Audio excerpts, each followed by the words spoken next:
one thing we had to get right. It's hard to sort of wrap your head around it. We've been basically heads down for so long. We had to think about, after Gears 4, like, where do we start with Gears 5? And the big thing for us was really about, challenging expectations. There's going to be things in the game that people don't expect. It's definitely a huge step forward. It's an evolution. And so it was like, okay, what are people responding to? But it was, what is it we wanted to bring, and how could we challenge ourselves? That was a great opportunity with Gears 5 that we really haven't had as much opportunity with until now.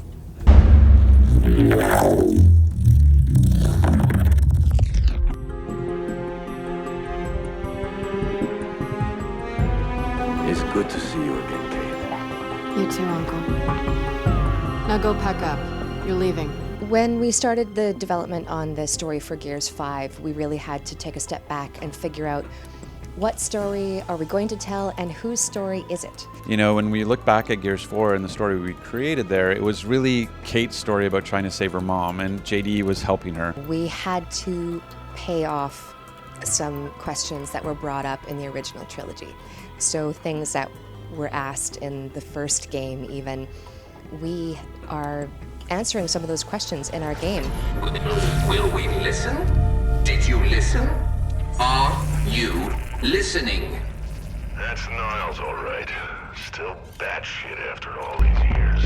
And so when we looked at Gears 5, we said, well, it's not about like who's has to be the protagonist or who has to do whatever. It was really about what's the best story. And if this is really Kate's journey through self-discovery, what better way than to experience it firsthand as Kate? She's going through some heavy stuff that's carried over from Gears 4 and also that takes place in Gears 5. So getting Kate's face right took quite a long time. I think what it is that sort of the events that took place in Gears 4, like she had to kill her mom at the end of the game, that's pretty heavy. They've sort of taken a toll on her, and she looks like she's emotionally grown up a little bit, and that's the look we had to nail. We've done all the intro, we've done the setup, so now we can really let the story sing and get as big as we can make it. And that's what I love about Gears 5, is that we have the war. The war is back on Sarah. So we have this incredible backdrop with all of our characters. We have so many from the original trilogy, like Marcus and Baird and Cole. And then at the heart of it is Kate's story. This isn't about you. It's about me. I need to fix this.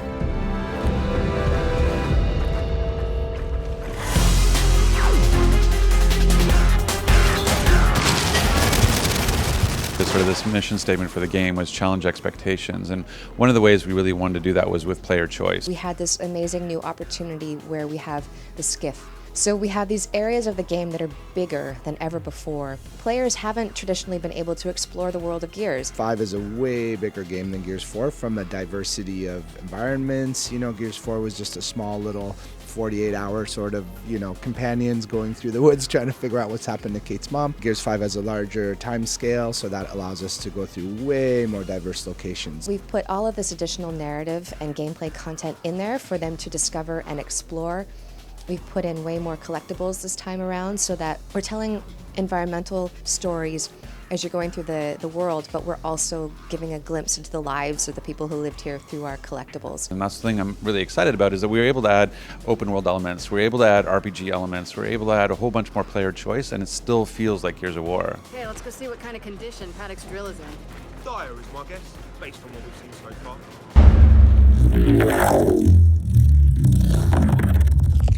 Building the multiplayer in Gears 5 was a big undertaking for this studio. We have so many different experiences. We've got Versus, we have Horde, we have Escape, and we have now our first UGC tool, Map Builder, which lets you build maps for Escape.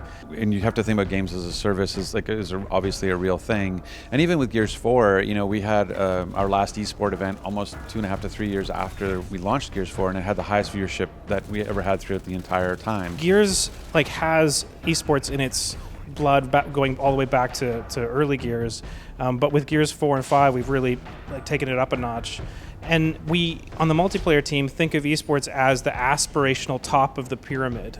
We want to be able to show people playing the game what it looks like to play the game at a very, very high level. One of the things that we've done for Gears 5 in particular is we've actually been able to work with the multiplayer team to make sure that our esports mode is the most entertaining esports mode that we can possibly have. We took it upon ourselves that it was really important to make a new experience that was not only still what Gears is at its core and still very authentically Gears, but also opened up the combat. We wanted it to be about all kinds of weapons. We wanted it to be about all combat distances. We didn't just want it being shotgun in the face the whole time. And that's something that we have taken a lot of time to evaluate and sort of look at and say, we don't want to just compare ourselves to other big esports. We want to just learn how to look at our community, see what they want to get out of the esport, and see what's working well for our game, and then grow with it. We weren't even sure if we could actually pull it off, but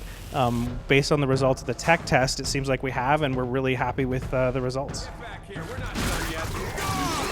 What does the game mean to me? The game, it means a lot. The franchise has meant a lot. I started back in January 2005 on Gears of War 1, and here we are now, 14 and a half years later, and we're talking about Gears of War. And I think it's because we love this game so much and because we've seen what our fans react to that we're just diving right in. That's my biggest sort of excitement, is to see how people react to that. It's definitely a huge step forward. It's an evolution. It's not just a reproduction of Gears 4. It's a pleasure to come to work every day and to work on this game with this team, and to be able to invest and build on a game that has such a deep design ethos is really a pleasure. And it means a ton to our community, and I can't wait to sort of give them the opportunity to actually play on Gears 5.